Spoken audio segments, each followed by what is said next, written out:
Hello dear students, मैं रमन तिवारी आप सभी का आपके अपने एजुकेशनल चैनल पे हार्दिक स्वागत करता हूं। और यह हमारा जो सीरीज चल रहा था ऑब्जेक्टिव का, उसका लेक्चर नंबर 5 है। 39 नंबर क्वेश्चन है, यानी 38 क्वेश्चन हम प्रीवियस लेक्चर्स में कर चुके हैं। तो आइए टाइम को वेस्ट किए बिना आगामी एग्जामिनेशन 2 फरवरी 2023 के लिए जम के तैयारी करते हैं और अपने इस लेक्चर को आगे बढ़ाते हैं। तो हमारा क्वेश्चन नंबर 39 है, जरा गौर से देखिएगा, बहुत वीवीआई क्वेश्चन है ये।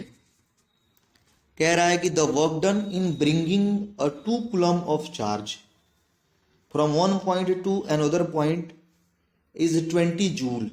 The potential difference between these points.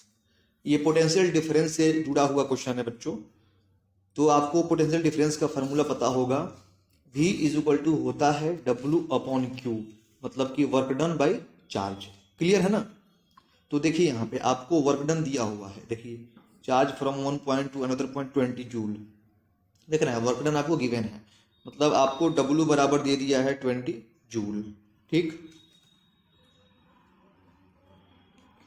Bringing a charge, देखिए चार्ज जो ला रहे हैं उसका भी मैग्नीट्यूड दे दिया है, मतलब Q की वैल्यू हमको गिवन है 2 कूलम। क्लियर है? तो V इज इक्वल टू बच्चों हो जाएगा W अपॉन Q, मतलब 20 अपॉन 2 कैंसिल आउट हो जाएगा, 10 वोल्ट आंसर आ जाएगा। क्लियर है ना? तो इसका आंसर होगा option number C, 10 volt is the correct answer. Clear है? तो इससे जुड़ा हुआ क्वेश्चन देखिए, ये फॉर्मूला आप याद रखिएगा, V is equal to W upon Q। यहाँ से एक ना एक क्वेश्चन आपको जरूर एग्जाम में देखने को मिलेगा। कभी पोटेंशियल का मान पूछेगा, कभी वर्कडन का मान पूछेगा, कभी चार्ज की वैल्यू पूछ देगा। देखिए V दे देगा, W दे देगा और आपसे पूछेगा बताइए कितना कूलम का चार्ज होगा। तो इस फॉर्मूला से आप इजीली सॉल्व कर लोगे। क्लियर है ना? तो बढ़ते हैं नेक्स्ट क्वेश्चन पे, क्वेश्चन नंबर 40। क्वेश्चन नंबर 40 देखते हैं। कह रहा है the relation between electric field and potential, मतलब इलेक्ट्रिक फील्ड और पोटेंशियल के बीच का क्या रिलेशन होगा। जरा ध्यान से देखिएगा, इलेक्ट्रिक फील्ड और पोटेंशियल के बीच का क्या रिलेशन होगा। तो इसका रिलेशन होता है बच्चों E is equal to minus DV upon DX। ठीक है, बहुत ही इंपॉर्टेंट क्वेश्चन है, इसको याद कर लीजिएगा। E is equal to minus DV upon DX। तो ऑप्शन नंबर चेक किया जाए, option number A correct answer होगा।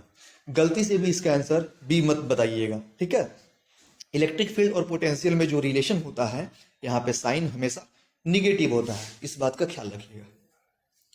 ठीक है, चलिए तो बढ़ते हैं नेक्स्ट क्वेश्चन पे। क्वेश्चन नंबर 41 देखते हैं। An electric dipole is placed in uniform field. एक इलेक्ट्रिक डाइपोल है जो यूनिफॉर्म फील्ड में रखा है, then the resultant electric force will be. तो बताइए रिजल्टेंट इलेक्ट्रिक फोर्स क्या होगा।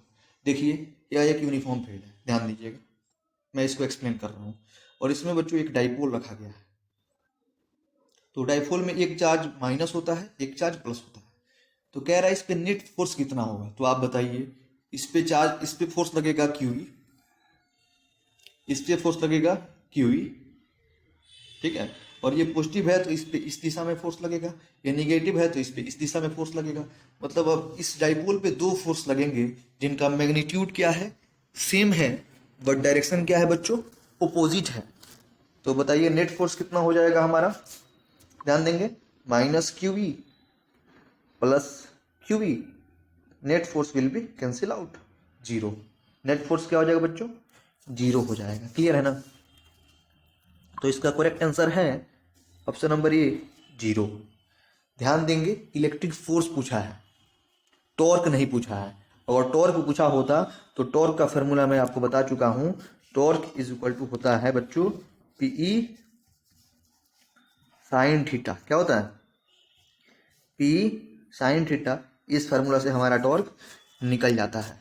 ठीक है, टॉर्क कब मैक्सिमम होगा, टॉर्क कब मिनिमम होगा, ये भी पूछा जाता है। तो मैं आपको बता देता हूँ, जब theta is equal to 90 degree तो टॉर्क जो होता है बच्चों मैक्स होता है। जब theta is equal to 0 degree तो टॉर्क जो होता है मिनिमम होता है। ये भी मोस्ट इंपॉर्टेंट क्वेश्चन है। ठीक है बच्चों। नेक्स्ट क्वेश्चन देखते हैं, क्वेश्चन नंबर 42। ये कह रहा है the electric potential due to a point charge at distance R, मतलब एक पॉइंट चार्ज के कारण आर डिस्टेंस पर कितना पोटेंशियल बनेगा। तो इसका आंसर होगा बच्चों K Q upon R, K Q upon R. Option number A will be correct answer. दो क्वेश्चन पूछे जाते हैं, एक आर डिस्टेंस पे कितना पोटेंशियल होगा, एक आर डिस्टेंस पे कितना इलेक्ट्रिक फील्ड होगा। तो इलेक्ट्रिक फील्ड अगर पूछा होता तो इसकी वैल्यू हो जाती है के Q upon R square, clear है। और जब पोटेंशियल पूछेगा तो के क्यू अपॉन आर होगा। देखिए ऑप्शन नंबर बी ये इलेक्ट्रिक फील्ड का मान बता रहा है, ऑप्शन नंबर ये पोटेंशियल का मान बता रहा है, ठीक है। तो गलती से भी गलती नहीं करना है, एक एक क्वेश्चन को बहुत ही शानदार आंसर देना है। क्वेश्चन नंबर 43 बहुत ही जबरदस्त क्वेश्चन है, एग्जाम में कई बार पूछा गया क्वेश्चन है। Which of the following is vector quantity, इसमें कौन सा वेक्टर क्वांटिटी है। देखिए मैं एक एक ऑप्शन को एक्सप्लेन करूंगा। पहला है इलेक्ट्रिक पोटेंशियल, तो देखिए ये स्केलर है, पोटेंशियल की कोई दिशा नहीं होती है। फ्लक्स ये तो नंबर ऑफ फील्ड लाइंस होता है, ये भी स्केलर है, ठीक है। कैपेसिटेंस की अगर मैं बात करूं ये भी स्केलर ही होता है, कैपेसिटेंस भी स्केलर क्वांटिटी है। बात की जाए इलेक्ट्रिक फील्ड की तो बच्चों यह वेक्टर क्वांटिटी है, क्या है।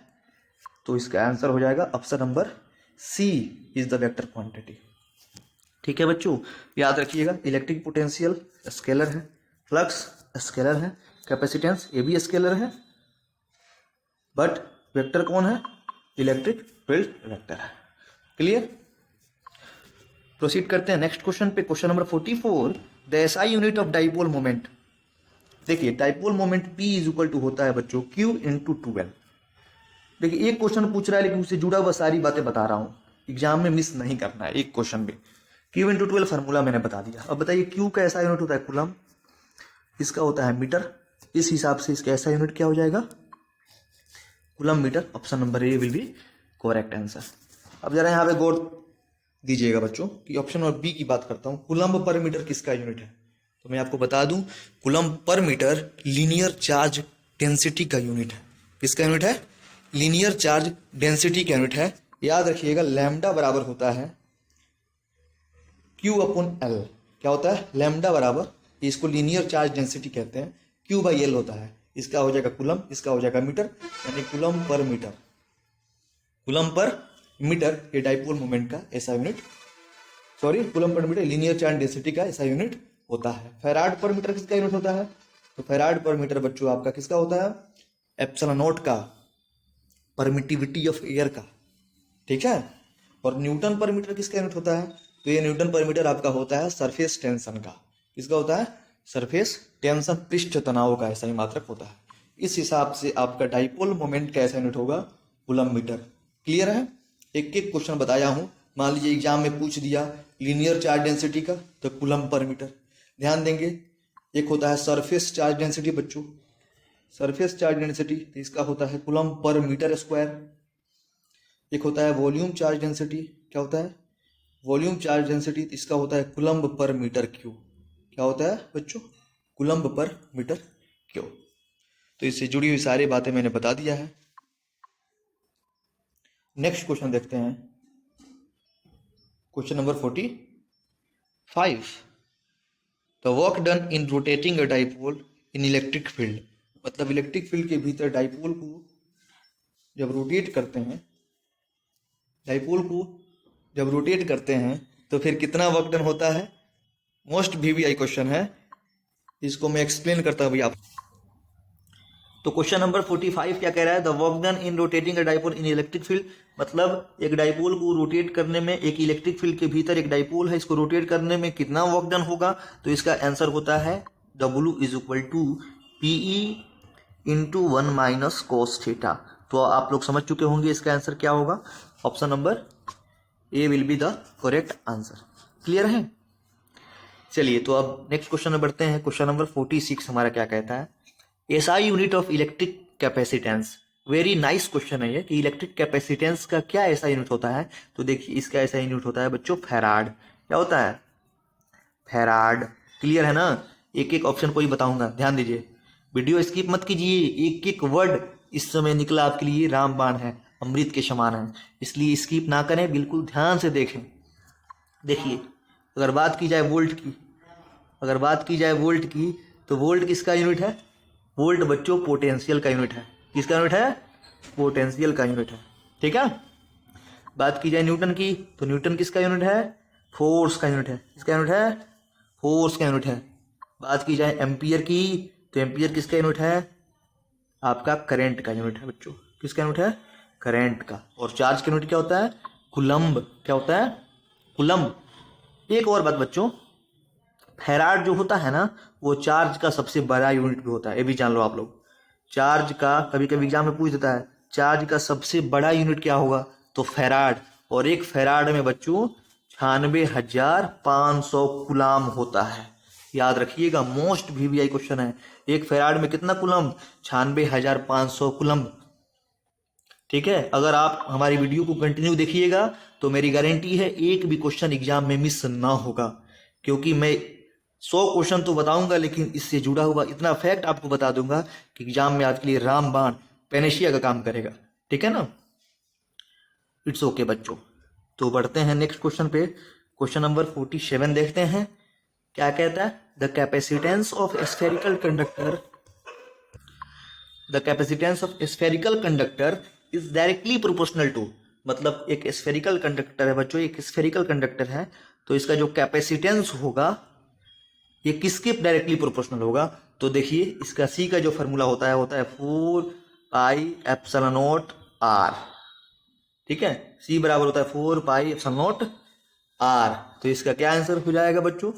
देखिए, किस पे डिपेंड करेगा? आर पर, मतलब कि रेडियस पर डिपेंड करेगा, यानी इसका करेक्ट आंसर होगा option number C, radius of the sphere. देखिए, पैरेलल प्लेट कैपेसिटर से भी क्वेश्चन पूछा जाता है, पैरेलल प्लेट कैपेसिटर से भी क्वेश्चन पूछा जाता है। 3 क्वेश्चन एग्जाम में बनते, तीनों बताता हूं, सुन लो।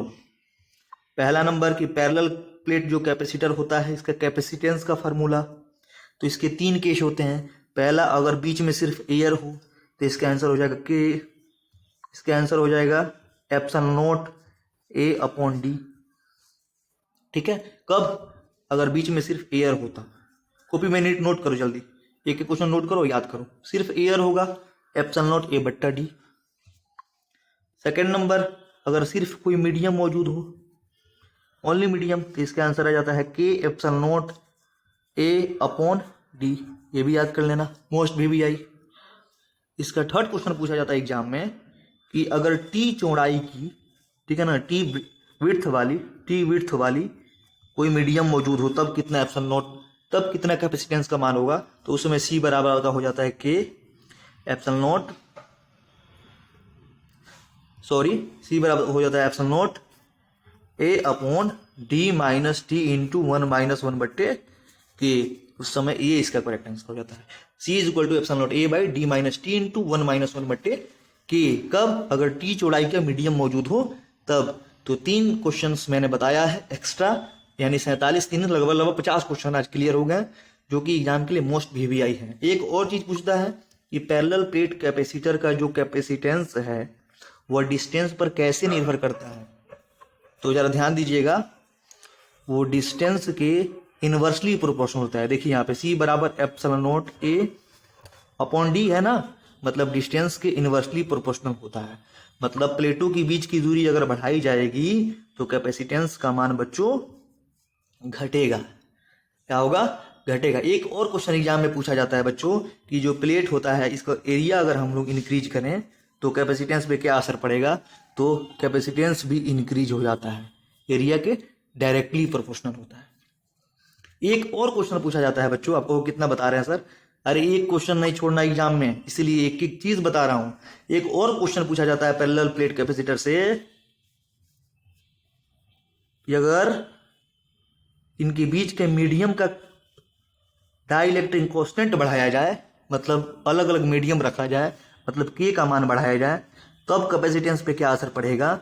तो उस स्थिति में भी कैपेसिटेंस का मान बच्चों इंक्रीज करेगा। क्या करेगा? इंक्रीज करेगा।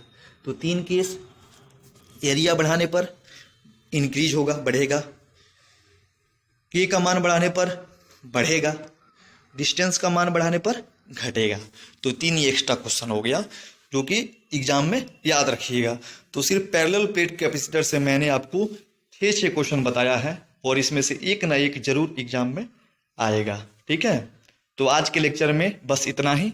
और ये इतना ही नहीं है, आपके एग्जाम के लिए बिल्कुल पैनेशिया है, रामबाण है। क्लियर बच्चों? तो ठीक है, फिर हम लोग मिलते हैं नेक्स्ट लेक्चर में। फिलहाल आप लोग पढ़ाई करते रहिए। जय हिंद, जय भारत।